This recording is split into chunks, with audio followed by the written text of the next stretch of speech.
Bismillahirrahmanirrahim. Assalamualaikum warahmatullahi wabarakatuh. Perkenalkan, saya Muhammad Alif Haidar, NPM 10070319077 dari Program Studi Perencanaan Wilayah dan Kota, Fakultas Teknik, Universitas Islam Bandung. Di sini saya akan memaparkan hasil penelitian saya dengan judul Prediksi Volume Genangan berdasarkan Rencana Penggunaan Lahan RT/RW Kota Sukabumi tahun 2022 sampai 2042. Pendahuluan dan latar belakang, di mana kondisi di permukaan bumi selalu mengalami perubahan, baik itu terjadi secara cepat maupun lambat. Dalam konteks lingkungan, cukup banyak permasalahan-permasalahan yang harus dihadapi, terutama pada saat datang musim hujan yang dapat menyebabkan genangan air, bahkan banjir. Perkembangan perkotaan dan pertumbuhan penduduk yang signifikan menyebabkan tekanan terhadap ruang dan lingkungan. Karena banyak terjadi alih fungsi lahan sehingga daerah resapan air berkurang yang menimbulkan permasalahan seperti genangan air dan juga banjir. Kota Sukabumi termasuk salah satu kota yang mengalami pertumbuhan perkotaan yang tergolong cepat, sehingga menyebabkan banyak alih fungsi lahan yang membuat semakin berkurangnya daerah resapan air.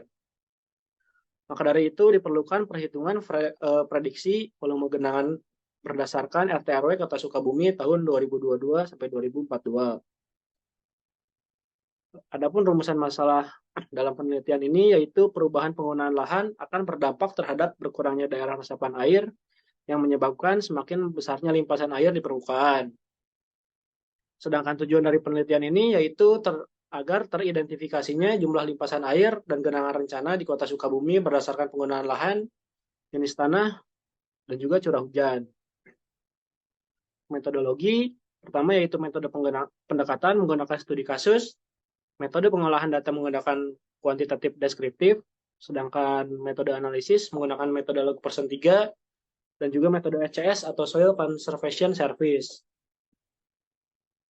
Ini merupakan peta penggunaan lahan berdasarkan RT/RW Kota Sukabumi tahun 2022 sampai 2042, di mana dapat dilihat sudah didominasi oleh warna orange yang menunjukkan kawasan perumahan.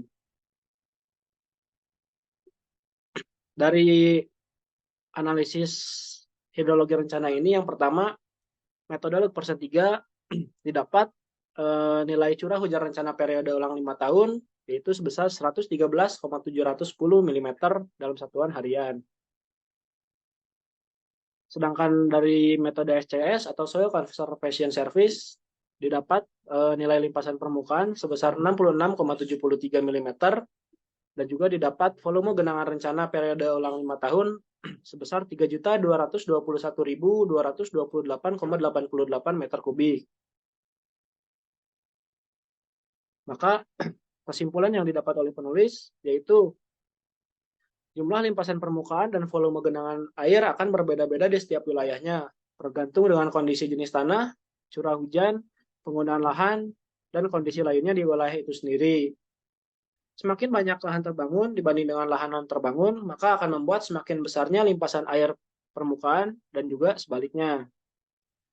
Dari analisis hidrologi yang telah dilakukan, didapat nilai curah hujan rencana dengan periode ulang 5 tahun di Kota Sukabumi sebesar 113,710 mm dan juga didapat limpasan air permukaan sebesar 66,73 mm serta genangan rencana periode ulang 5 tahun sebesar 3.221.228,88 meter kubik. Ya, terima kasih. Mungkin sekian yang dapat saya sampaikan. Assalamualaikum warahmatullahi wabarakatuh.